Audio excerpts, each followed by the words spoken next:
Hey there everyone and welcome to some Neo Monsters PvP. In this video I'm choosing my Lunartic team, which is one I created a year ago. However, I haven't really used it since then. The last, well, nearly a year, I've been trying out loads of different teams, trying to see what's viable and just generally more diverse stuff. I haven't really made any videos of those. I think the main PvP videos I've made were actually a year ago using this team. So I updated it a bit for the current meta to try and make it work a little bit better, like adding a bit more stun protection and stuff in there, adding in Angelion, and it was working really well in this current this last PvP event we had. So in this video, there's going to be two videos. In this first one, it's mainly going to be two matches against the same person. I've got this quick match at the start, which I'm going to talk through. So I'm going to jump into the commentary now. So in this, you got to see the general strategy at the beginning there. It's using Cyclozar to take out the most problem monster. When you've got a load of poison monsters, Dragon is the real target that you want to get rid of, because he's the one who's going to sweep your team. So I got rid of him, and then I was able to use the one-on-one. Then I want to switch out Cyclozar for Shivadragon using Jackalhotep, so I can purify my team, get work knockbacking, and then, you know, take control of the match. So here, the reason why I skipped behind Tortogeist there, I was seeing if he would protect. If he was going to protect, I was going to knock back Tortogeist. If not, I was going to knock back his team turn. So he decided not to protect, he just skipped back, so I took out the team turn, and then there's not a lot he can do now, because I'm going to get a team turn in to knock back his Tortogeist in a second. So I can just start charging Crescendo Strike a bit. I can protect, I can shield, with Stratustrike here, and then I throw out a Crescendo Blast just for fun, because it's not going to kill Tortogeist. Sorry, I'm talking ahead of where we are actually, sorry, I should slow down. So yeah, get the team turn in, and then I'm able to knock back Tortogeist, and from here I can pretty much take control, because I know I can take out the Bane Dragon before it gets a turn. So that's what I'm going to plan to do here. I can do a Crescendo Strike. My hope is, if I can do the double survivor, it will put Bane Dragon on low enough health that I can take it out with another Crescendo Strike, so that then I can give turn to Lunartic to use Bloodthirst to kill the Ghost Shell, and then kind of get Lunartic's Bloodthirst going. Because the thing is, if you can get Lunartic's Bloodthirst charged, then you're in a really good position, because he's going to make a huge impact every time he gets a turn. Unfortunately though, I couldn't rely on the Crescendo Strike taking out Bane Dragon, so I had to do a Crescendo Blast and use the give turn there. But anyway, managed to time it, so double survivor could take out both those things, and now he's in a terrible position. There's no hope fighting, so he just gives up at that point. Because by the time you get rid of those bronze shells, and then the next monsters come in, my monsters will get a turn before him, so I could just kill whatever he brought in, and you know, it was a lost game. So that was an idea. That was a good example of one where I was able to take control really early on, and he knew it was a lost fight. This is an example of a team which I couldn't really do. It's a front line I couldn't really fight against that well, because he's got Angelion there, and normally I can use Chronocator with Cyclozar to take out the Angelion. However, because he was able to get my Stratustrike onto 1 health, his Chromera that was about to come in with Roaring Entrance could kill off my Stratustrike, and then it would be a lost game. You know, if I don't get that one-on-one off at the start, then I can't really take control, and he's just going to start sweeping through what I have. So he makes the really bad decision here of skipping with Angelion. Purify All wouldn't have been that great, which is why he was not wanting to do it. But he's now allowed me to knock it back, and then he's in an even worse position, because Chromera can't actually do anything. It can't critical attack anything, and Delugazar can't really kill anything of mine at the time. So yeah, he's now in a bad position. I can start just going away, chipping away at his monsters, and I'm able to. I'm just about to swap Cyclozar out for Shivadragon. So this particular match is actually very long. So buckle up, and you know, I hope you enjoy it. It's a good footage of me kind of controlling what's happening, and I'm going to use this as an example. A time to really talk about the strategy of the team. Because generally what you're trying to do here is full control. There's no kind of sweeping at high speed.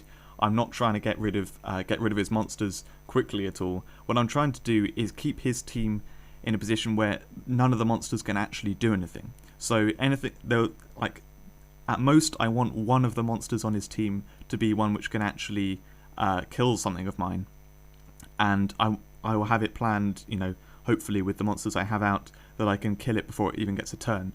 So I'm using a lot of knockback with Lunartic out, which means that I'm going to keep bringing in lots of bronze shells. So the bronze shells can kind of be left.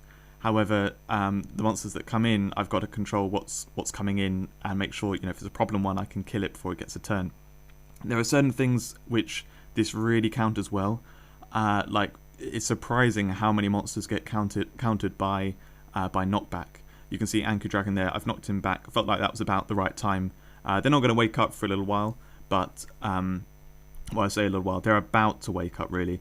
And but then Angerdragon's going to be useless now when it comes in. He's probably not going to have the Link Shadow, so he can't do the Link Death Sentence, and it's going to die off after time when it comes in. So that monster's been made useless. And then any of the Protect monsters, like, it's really common you get these Protect or Stun Absorbers. If they use Protect and then you knock them back, they are now useless, because when they come back in, they can't Protect, and they're just a Stun Absorber, so they're going to get stunned as soon as any stun comes in. So anyway, at this point, I know that Shadowwyrm, if it's potted at all, it won't wake up until just after it's got its turn. If it's not potted, like in PvE, then it will actually wake up and get a turn immediately. It's unfortunately timed like that with my Stratustrike. But yeah, I was banking on the fact he had his Shadowwyrm potted, so then he wasn't going to get a turn, and now it's going to be a little while. So unfortunately, he can make a little bit of a comeback here, and this is why he doesn't give up immediately. This match goes on for a while because he feels like he can take it back. He actually makes a mistake here. He uses dual Poison Touch. Very bad move, because Valzareign, you need it on 100% health for it to be that good, and that's why I knocked it down from 100%. However, double Poison Drain does okay damage, even if they're not poisoned at all. So he should have really hit Shivadragon and Stratustrike. It might have even put Stratustrike onto whole ground, which would mean Shadowwyrm could get a kill off it, start charging the Bloodthirst, as well as Valzareign would be back in 100% health. I don't know that for certain, but I would definitely have done that if it's me, because now he's left in a position where he can't really do that much. And I think what his plan is to do, he does Confident Strike on Shivadragon. I think he was hoping that wouldn't kill it. Then he could give turn, use double Poison Drain on it, which would mean Valzareign's back on full health, and Shivadragon's left on one health and not poisoned anymore. So Shadowwyrm could get a kill off that, and maybe he could get going, starting killing off my things.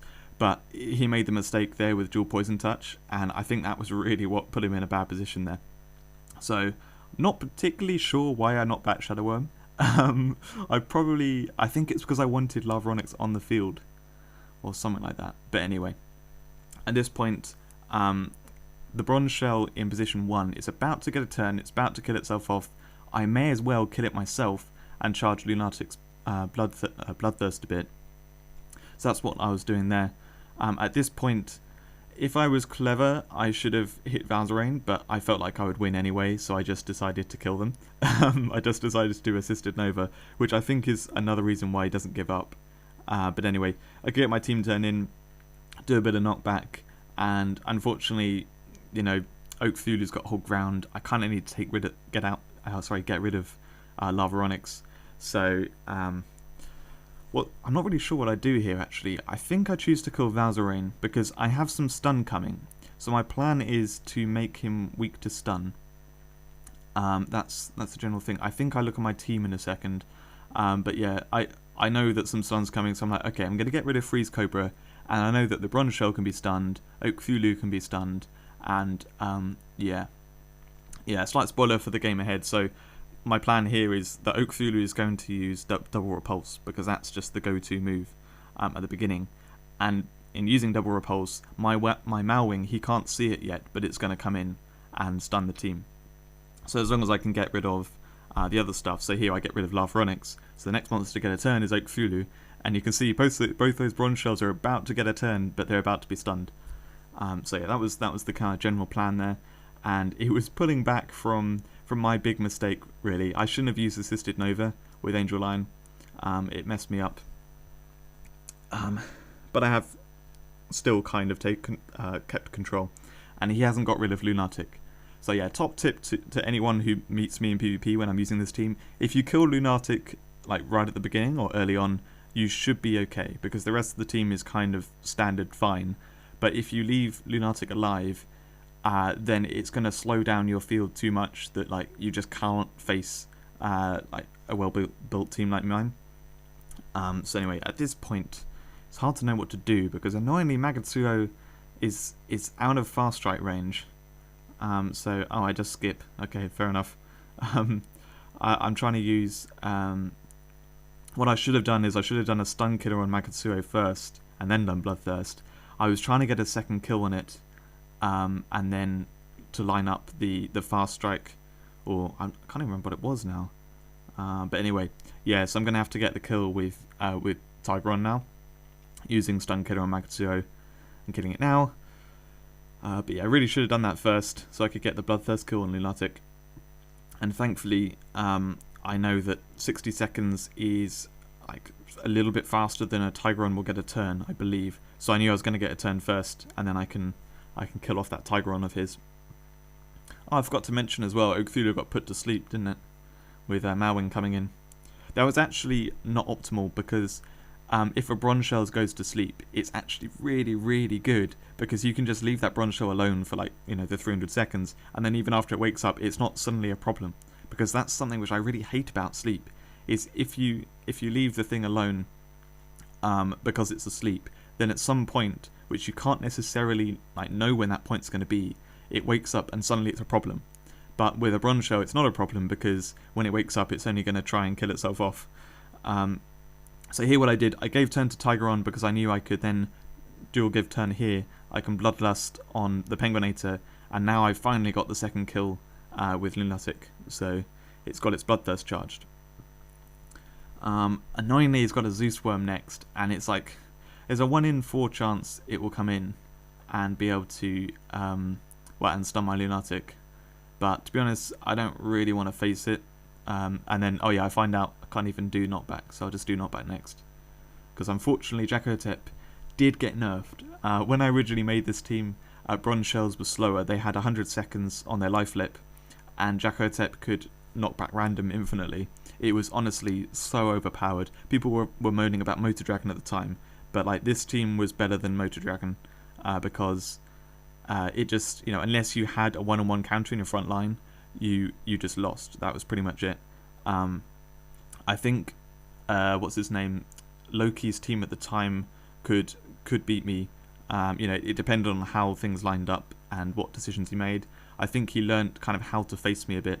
But anyway, definitely Lunartic and Jackalhotep were super overpowered when they first came out. So anyway, my team turn survived long enough that I'm able to use that. I know I'm in a winning position now, so I'm just gonna smash everything and try and kill them off. I was surprised he hadn't given up by this point. Like, he hasn't really killed off that many of my monsters, and he hasn't poisoned Lunartic or anything, so like he's not going to be able to kill it easily. So he was in a bad position really.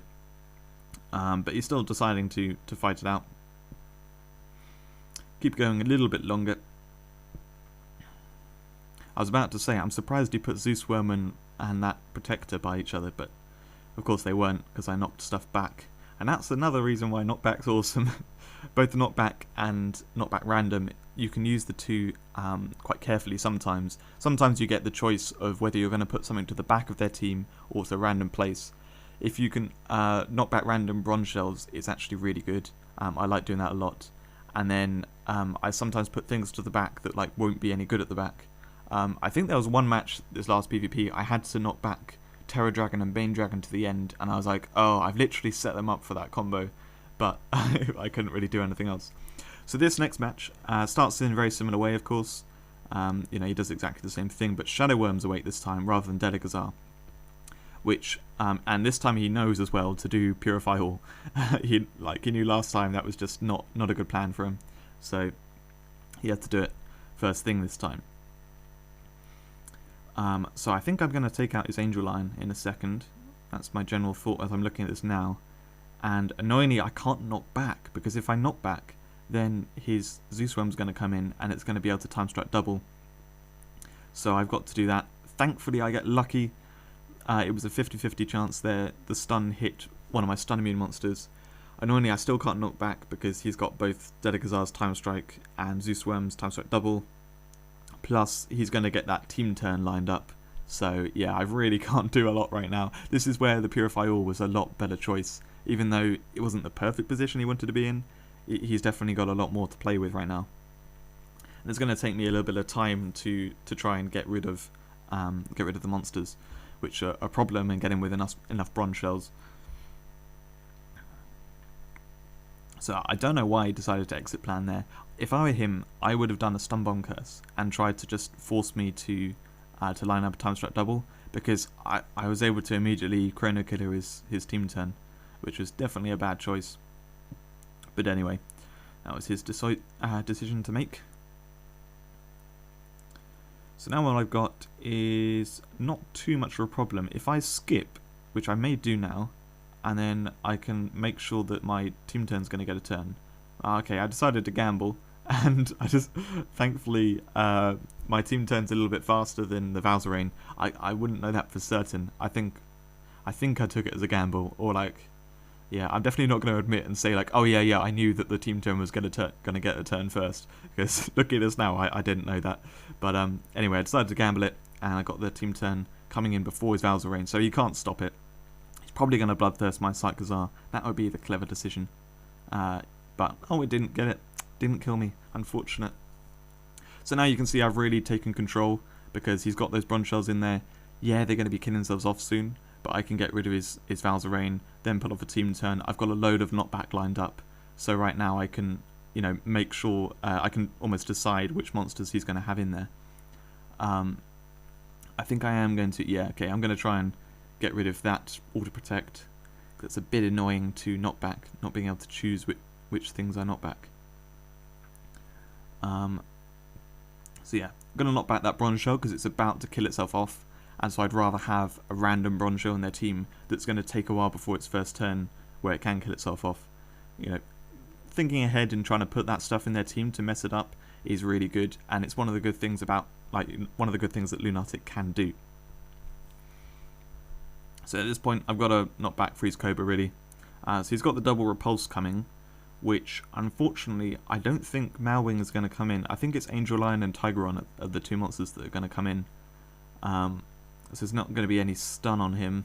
But he's got 3 stun immune things anyway, so it's not a whole lot of point.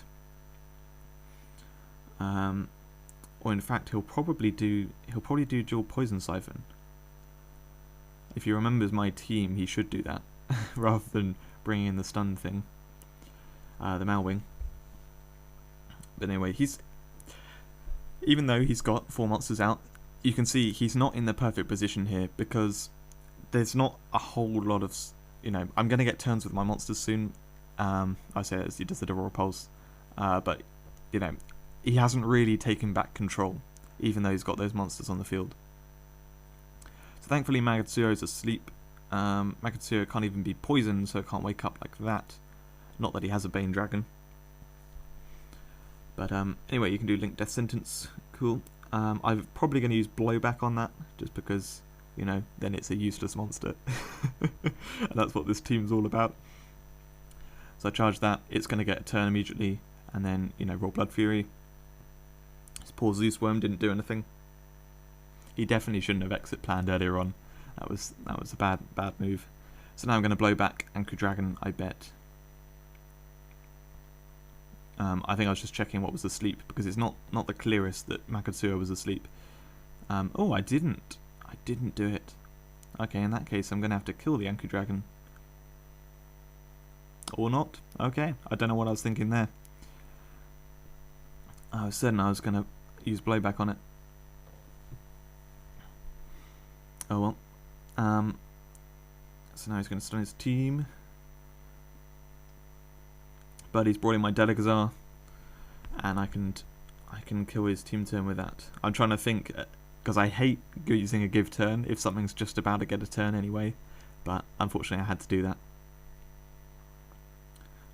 So now I'm probably going to kill that bronze shell in number 2. I don't know, it's tempting. Either that or skip. Yeah, skip. Okay, cool. So now I'm going to knock back that Dragon. I don't know why I let it get a couple of kills. I probably should have done blowback on it, but I can't remember what I blowback now. I did it on something which I felt I should have, which I felt I needed to get rid of. So now what I'm doing here, I did a skip there, because if you look at the seconds on my monsters, they're about 70, and I know that Delugazar is going to get a turn before then when it comes in. So it doesn't matter even if he skips back, so that I'm forced to take a turn with Lunartic, because I know I could then time it right so I can kill off his Delugazar before it gets a turn. Constantly trying to think about that, trying to think about how many seconds is it going to be before the next monster that comes in gets a turn, so that I can hold control. I know the Mechaviathan is going to wake up fairly soon as well, so I had to get rid of that. And then, don't know what I'm going to do now. I'm going to have to kill a bronze shell, actually. Going to kill that number 2 bronze shell. Oh no, I'm going to skip. Oh, that is harsh. Okay, yep. Skip, knock back that bronze shell just before he gets a turn, and then do those, and then, you know, he's got loads of bronze shells in his team. You can get a kill with Freeze Cobra here, but like there's barely anything you can do. So I hope this has given you a good idea of how this team works and just general thought of it, because Lunartic is a very underused monster. When it came out, people loved it, and some people made some teams around it.